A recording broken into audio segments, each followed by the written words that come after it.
couple of things. First of all, thank you for joining in yesterday and all the comments on the video. I thought it was going to be 50-50 with Souček. I probably should have done a poll on it. I'm not sure how to do the polls, to be honest with you, though, on YouTube. I think it was more 60-40 about keeping Souček. Excellent debate in the chat. So if anyone turns around and says, "Oh, West Ham fans want Souček out," and West Ham fans are mean to Souček, point them to the comments in that video. Really, really good stuff. Later on, at the end of this video, we're going to give you a free sample, not of some Thomas Souček. We're going to give you a free sample of one of our Patreon videos. So you can, it'll be chucked on the end state of this. You can have a look at that if you want. As you know, it's a bit of a downtime for West Ham at the moment. FA Cup football. Then we've got the international break at the end of the month as well. Only 2 games in March, by the way. So as ever, we've asked you guys for lots and lots of ideas. We decided to discuss this one. I think it was Roger who over on Patreon who asked us to discuss what could be done to improve the stadium. We were looking through the list. I said, Gio, I ain't got the energy to discuss this stadium. The stadium is annoying, and I think it does almost suck the energy out of me. I feel like I've discussed it so many times, and just before Gio goes into his rant, because he's got very strong opinions on this, I didn't go to the Leicester game, so I gave my old man and my son the tickets to go. And they didn't actually get back until 1:30 in the morning. You should be able to get back from a West Ham game and get back here at sort of like 11:45, 12 o'clock, really. But just as the same with the Brentford game, train lines not working, roads broken, stop and go signs, and it just increasingly becoming almost impossible. And that was obviously was a school night. So, so he did go to school, by the way, my son, the next day, but he was a bit cream crackered. Gio, the stadium, how do you think, what can be done? We all got complaints about it. What can we do to make it better? I think there's a few. It ties in a little bit with the season ticket announcement by the club this week. Season ticket prices frozen, excellent. Concession discounts reinstated, excellent. But I feel like we've won a battle, but there's still a little bit of a war to be won as well. So it's like, that's good, excellent. Well done to the club for that one. Acknowledgement, credit, there it goes. You shouldn't have done it in the first place, but you've amended it. That's good. But I don't feel like it's a time to go brilliant. Let's all relax now. I feel like let's keep going. Let's get more changes done. And I think there's a few quick wins for the club to be done with the London Stadium. I think, first of all, get that wall down between the home fans and the away fans. That's the first thing. To take it down. I don't understand the benefit of it. If it is for missile launching, as a couple of our subscribers have suggested, put a net up like they do abroad. It's more common in foreign countries, but put a net up if you have to. That way, bottles can't be lobbed between the two. People can't get at each other. So if the reason for the wall is for missiles, which did happen under the European games. There was some European fans, Frankfurt in particular, came over, ripped seats or whatever, and things were getting flung between them. But we're not in European football anymore anyway. And well, as we've discovered, the Brentford fans sit down in the first So get rid of that wall. I've got a friend that sits in 112 or stands in 112, and he used to love it over there, but the banter between the home fans and away fans. And when that wall went up, he said it's just killed it a little bit because you can't see them. So it's not really, you can't really sing about them if you can't see them. So get that done. The second one is safe standing. Let's get that into the London Stadium. It's getting implemented more and more in the English game. And I feel like we're a little bit slow at this point. And we're discussing about putting it in the upper tiers originally. Scrap that. I can't understand. I don't see a safe standing in the upper tier is safe, but get it into the lower tier.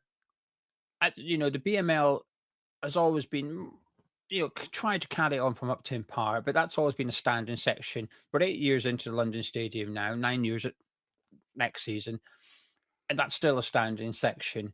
And I think sometimes the club look at it and see it as a problem. They go, you shouldn't be standing. Persistent standing, that's not a good thing. But actually, you just have to accept it because it's happening and it's going to continue happening. I think they have, because the stewards aren't as hot on that as they used to be when we first moved in. So they're naturally, and this was always going to happen, when you just leave the fans to it, they sort it out themselves. So there's pockets of standing sections. Fans now know where the standing sections are in the ground. So if you're going to buy a ticket for a match, you know to avoid that area if you want to sit down. But likewise, you want to stand, get a ticket for that area. It's sorted. It's starting to sort itself out a little bit. So I think the club have to accept that the BML is a standing area. The block 129 is a 131. That's a standing area. 112 standing area. 125 standing area. There's blocks in the London Stadium that are standing. Try get the safe standing within these areas, so that way the people that are already there are going to encourage it. Because it will be difficult. We try force safe standing into an area where predominantly the supporters are used to sitting. That's a lot of surveys. Oh, we're going to have to move you now. Blah, blah, blah. Well, actually, put in an area that's already standing. The fans are going to say, "Yeah, bring it in. Brilliant. This is what we want. We want to stand." So now you're building it to stand. Fantastic news. And I think that's too. Well, the wall's a small thing, but the safe standing thing is a big thing. But I think it's a quick win for the club. I think it's something that they were to announce it, fans go, excellent. This is going to help us. This is going to aid us. So I think that's two things. That would be the top of my list, Gonzo. Yeah, I mean, it's a tough one. I am, completely disheartened by the stadium actually, and as I say, it's the travel in and out of it. I think so much was made of basically made of the transport links, and I don't think any of us even factored in. Well, okay, because the transport links to the station are superb. I've there are answers to it, okay? But what nobody ever really factored in was actually, yeah, you might be able to get to the stadium quickly, but what you won't be able to do is get from the stadium to the station quickly. Sorry, I meant station. Yeah, you can get into Stratford, but trying to get to Stratford to London Stadium is really really tough. There are ways, and I know this sounds a little bit boring, 'cause it's a little bit statty if you want, but I went to the second busiest day at the Olympics in 2012. Um, they were all everyone was there. Jessica Ennis was there. Greg, Thompson was doing the long jump. It was a lot. It was the day before the Super Saturday, so it was on a Friday. Um, there were 90,000 people in that stadium. There were the aquatics was on as well. I think there was about 14,000 in there, and they had like a temporary structure as well, which if you looked at it now, it was probably a little bit more towards past the boats, but it was in that direction. It wasn't a velodrome, it wasn't as far as the velodrome, but it was, I think it was, might have been basketball or something like that, but it was 15,000. Then you had this big like fan zone. What I do remember is there were 120,000 all leaving at the same time. We didn't encounter anywhere near the delays with twice as many people leaving. So there clearly was a system there. They got this system underneath in Stratford Station where they basically make people zigzag. You can't get to the platform you need to get to. It's absolutely ridiculous. Now, when they built the Elizabeth line, there was meant to be 23 more trains an hour going through Stratford. Why has the stop and go not got quicker? That's a lot of trains. And it just hasn't. They just seem to keep us there for no reason at all. They can sort that out. I just don't think there's a desire to do so. And I think that's a bit of an issue. The the wall thing is ridiculous. I do agree. I wonder if the fans were singing against Leicester, "We can't see you sneaking out." That would be that'd be a nice little twist on it. I don't. Ultimately, I think there's two major problems, and that is getting to and from the stadium. Listen to Karen Brady's stuff. I didn't do a video on it. Obviously, he did a good, really good video on it, but she said fans find their ways, fans find, make new habits and do this, that. Well, yeah, I think if you're coming from the other side of the stadium, you probably can. I think if you've got to use Stratford, I don't care all the habits in the world, you're just not going to find a way out. And it becomes it's ridiculous. You shouldn't, you're stopping. And when you say stop go, I guess at some point I'll have to record it. It'd be the most boring video I've ever seen. I'll have to do it on time lapse or whatever and speed it up. But it's 45 minutes of not being able to walk somewhere that if you legged it, you could probably do it in 6-7 minutes. You're just not allowed to. And I think that's a problem. The biggest problem for me remains the distance from the pitch. And I do take I just it's not offense, don't take offense. I have complete and utter disagreement with anyone that says people weren't complaining about the stadium when we were winning. It's that whole you only sing when you win. It's absolute nonsense. It's absolute nonsense. We are blessed on Hammers Chat with having an archive of people's comments. We have so many. How many the supporter liaison person has changed now, Gio? But when the old West Ham supporter liaison person was there, how many times did we pass on complaints from fans? Because Yeah. for some reason they would not approach the club, or they'd just come for us. Maybe they got the email wrong. Multiple complaints. We would pass them on to the club. To suggest that when we were winning, there were no complaints about the stadium is utterly false. And we can prove otherwise because we've got an archive of videos where we've won games with people complaining about the stadium. It's just what happens is because there's a lot more noise after you've won, those voices tend not to get heard. It's just people are more tuned in to hearing frustration after we've lost, right? That's the truth. Because they say, oh, we lost, the team was shit today. Oh, and by the way, the trip to and from the stadium was shit and blah, blah, blah. The other thing I'd probably do, Gio, as well, is the stadium inside the stadium inside the food. That'd be weird. Oh, blimey, it's broken my teeth. The food inside the stadium is shocking and over expensive. It's ridiculous. Absolutely ridiculous. The food on the vending stalls outside is expensive, but actually not that bad. There's some really good pies there, some really good, you get like stone baked pizza. You can get different things. You get wraps. You get different stuff. I don't know if they could open that up. I mean, the stuff inside the stadium is just terrible. It's terrible. It's pretty overpriced. The food's awful. The people working there don't want to be there. The vast majority of them as well. And I just think there's probably something that can be done there. Ultimately, though, Gio, as I say, and until they can, I think the thing needs ripping down and rebuilding because until they can get the fans closer to the pitch, we're going to continue having the problems that we got. Yeah, I mean, I would agree with that, but I was given suggestions that they can do rather than things that Yeah, well, they there you couldn't go. do. I mean, I would like the stands closer, but that's not going to happen anytime soon. So it's one of those. I echo what you're saying about people not complaining about the stadium. I think there's an element of two other things there. A, if you did, people said, shut up, stop moaning. We're winning. So, we're six and you're still moaning. Well, when can we moan then? Then you Yeah, do it when you're losing. Ah, you're only moaning because we're losing. Okay, yeah.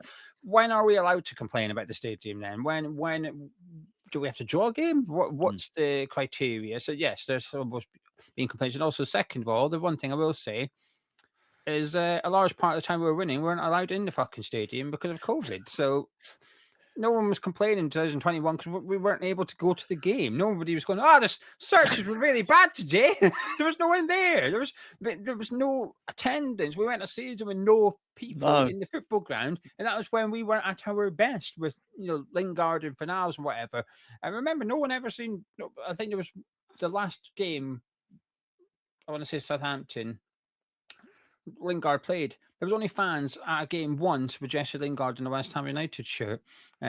So only like 10,000 people ever got to see Jesse Lingard play live in a West Ham United shirt. But my point is, people weren't going to the stadium. That's why there was no complaints when we were winning, because nobody was there. That's like saying, well, nobody's complained about the wait outside Upton Park Tube Station since 2016. Yeah, Yeah, yeah, because yeah, we don't go. yeah. Why would they be complaining about it? The it can be improved. Will it ever be perfect? No. The food doesn't. I'm a little bit. I'm all right, Jack. Here. I rarely ever eat food inside the stadium because A, I know I'm not going to like it, and B, it's expensive. Yeah. So I make sure I don't require food when I'm on that island. And I think most of us can do that. If you're there for say 3 o'clock game on a Saturday, you're there between 2 and 6. I think you can get away without eating in that period of time. So I don't ever buy anything when I'm on that island, food or drinks. So it doesn't really impact me too much. As I always say, one of my best nights at that stadium was for a Rolling Stones concert. For a Mm. concert, it's an unbelievable venue. It was fantastic. All the turnstiles were open, so you got your ticket checked on the bridges. So once you were on the island, you were in the venue. So the bit outside the stadium was was part of the venue. Yeah. All the turnstiles were open, so you could walk in and out. It was the sun was shining. There was loads of loads of pop-up bars. A lot of the food vendors were removed and replaced with bars. It was fantastic for a concert. Leaving again, it wasn't great, but there were, I don't know how many tens of thousands of people there. It was a slow process. But I think because you were leaving something that was a fantastic night, you didn't mind it too much. And I've been to concerts wherever, whether it's Manchester, whether it's London, Liverpool, Glasgow. It's same. It's a bottleneck thing, and it takes ages to get out the venue. I expect it, so I put up with it. And I think that's a large part of it as well. I think when you leave having experienced something really good, you'll put up with it. But when the product isn't very good, it grates on you more because it's no longer worth it. And I think that's where it's a seesaw of inconvenience and enjoyment, isn't it? And when your enjoyment's really good, you'll put up with more inconvenience probably. But when it swings, that's when you've got a bit of an issue. So I think there's a few quick wins the stadium can do, like a family section. I know Brady says the whole stadium's family friendly.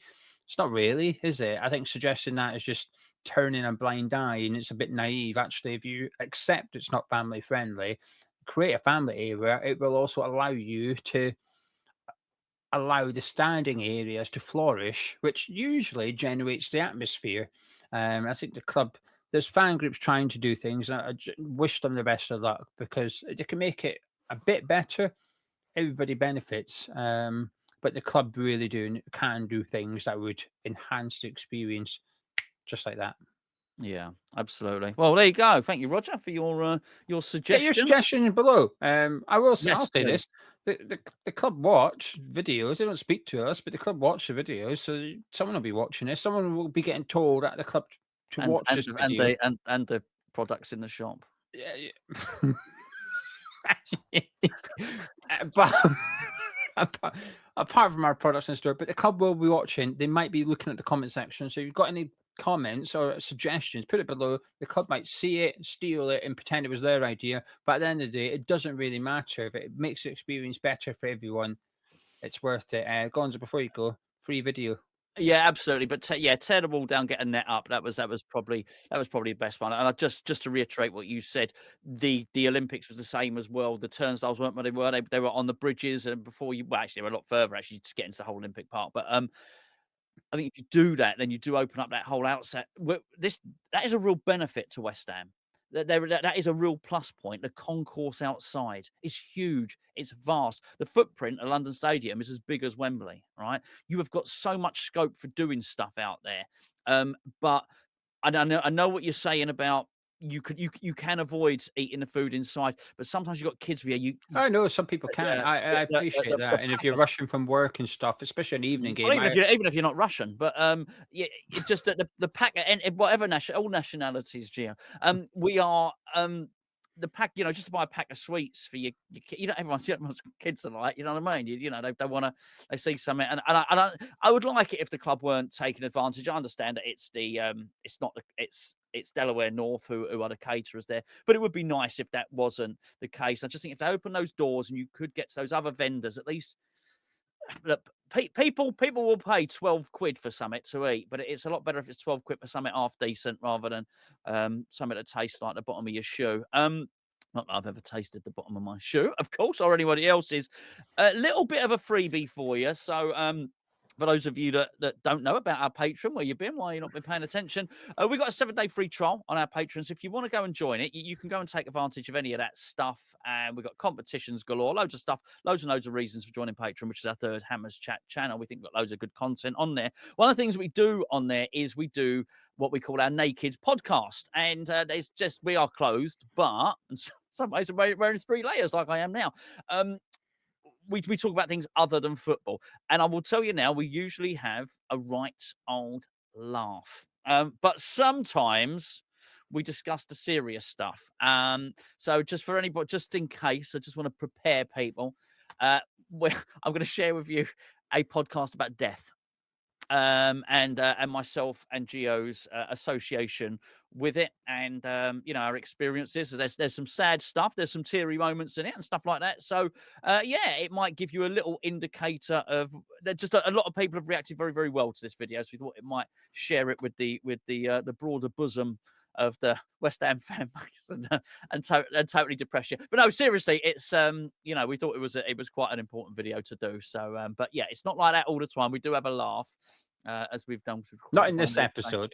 not in Just to this be episode. We don't clear. have a bloody laugh in this one. No, crikey, we don't. In the following episode, we certainly do. Go and check it out at Patreon. Links in the description below. Hang on, and in about 10 seconds, you'll see a little clickable video thing that says naked NKD. Click on that and you'll get to see our podcast for free.